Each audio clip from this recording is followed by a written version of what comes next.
Technology has transformed life in more ways than we can list.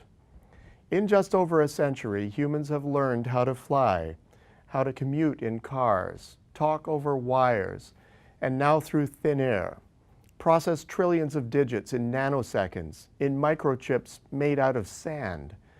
And the list is just getting started. It's easy to be blasé about the pace of change, but those who ignore it do so at their own peril. If change has been so dramatic, it's essential to ask, what's next?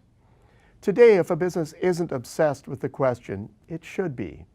It's key to preserving and enhancing competitiveness in an increasingly globalized and digitized world.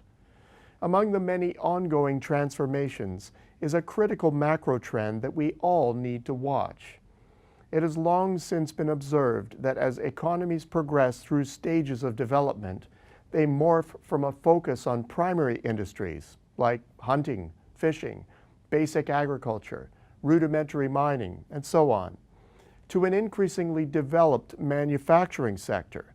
And finally, the focus shifts to the service sector, which comes to dominate economic activity. Today's developed economies all illustrate this trend in their recent growth. Back in 1970, manufacturing output accounted for about a quarter of the U.S. economy.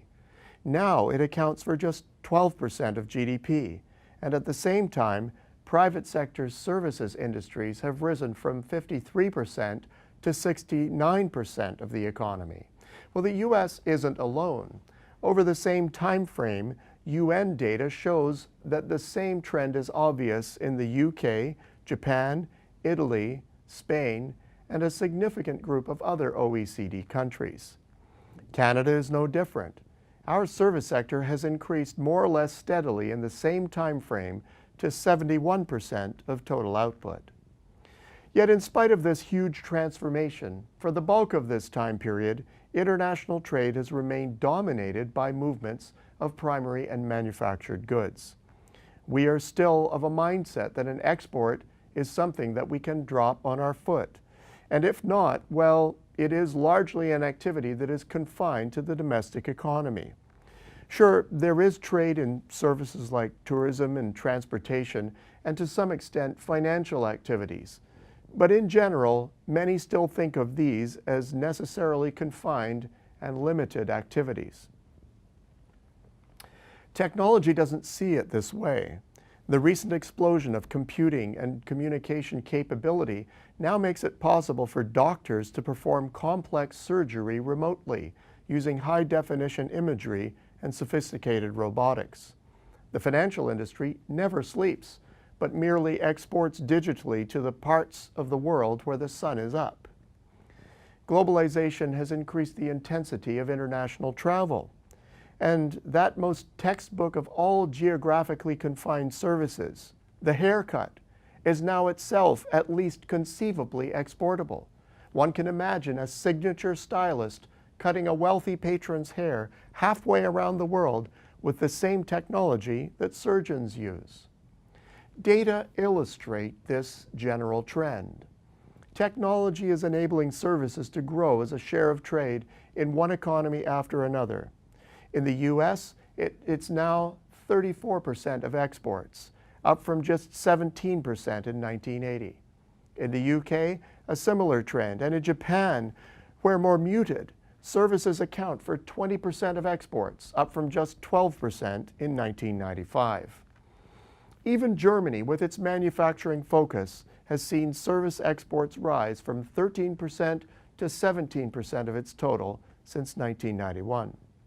Few economies are left out of this recent trend.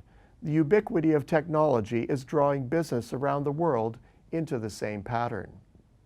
Will it continue? Almost certainly, unless technology goes into reverse. With the advent of robotics, 3D printing, shifting centers of demand, globalization, and the like, it is clear that as time continues to progress, ideas will be in greater circulation, and that geography will be far less important to international commerce. And the movement toward software as a service operations suggests an even further reach for trade and services. They won't likely become as dominant in trade as they are in macroeconomies, but services are likely to continue testing trade's limits in the coming years and decades. The bottom line? Services will become increasingly prominent in international trade flows. As such, we need to get better at measuring services trade, at encouraging involvement in it, at developing policy that supports its development, and at facilitating its flows. It's a wave that's going to continue building. Until next week, I'm Peter Hall.